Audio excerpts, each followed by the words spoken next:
ஆடி கிருத்திகை அன்னைக்கு குமரக்கோட்டை முருகர் கோவிலை பார்த்துட்டு நெக்ஸ்ட் கோவிலில் கச்சிபேஸ்வரர் கோவிலுக்கு தான் வந்தோமே. இந்த கோவிலோட தனி ஸ்பெஷல் என்னன்னா, கார்த்திகை மாசத்துல மண்டவிளக்கு எடுப்பாங்க. காது மூக்கு தொண்டை தலை சம்பந்தப்பட்ட நோயெல்லாம் வராது மண்டவிளக்கு எடுத்தா. நாங்கள் வருஷம் வருஷம் இந்த கோவிலுக்கு வந்து மண்டவிளக்கு எடுப்போம்.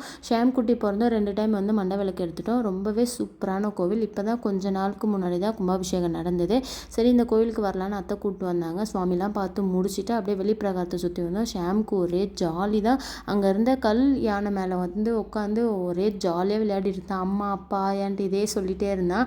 பார்க்கும்போது ரொம்ப ரொம்ப ஹாப்பியாக இருந்தது. கோவில் குளத்தில் வந்து நிறைய மீன், ஒவ்வொரு மீனும் பார்க்கும்போது அவ்வளோ சூப்பராக இருந்துச்சு. ஒவ்வொரு மீனுமே எவ்வளோ பெருசாக இருக்குது பாருங்கள். நிறைய பேர் குளத்தை சுற்றி வந்து உட்காந்து வேடிக்கை பார்த்துட்டு இருந்தாங்க. நாங்கள் குளத்து மேலேயே நின்று தான் வேடிக்கை பார்த்தோம். ஷாம்குட்டிக்கு ஒரே ஜாலி தான். அவனே நின்று தலையை உள்ளே விட்டு எப்படி பார்க்குறான் பாருங்கள். ஃபோட்டோஸ்லாம் எடுத்துக்கிட்டு அங்கேருந்து கிளம்பிட்டோம். சரி கோவில் வாசலில் இந்த கடையை பார்க்கும்போது எனக்கும் உப்பு ஜாடி வாங்கணுன்ட்டு அத்தைக்கிட்ட கேட்டேன். சரி அவங்களே வாங்கி கொடுத்தாங்க. நான் என்ன வாங்கினேன்ட்டு நெக்ஸ்ட் விலாகில் காமிக்கிறேன்.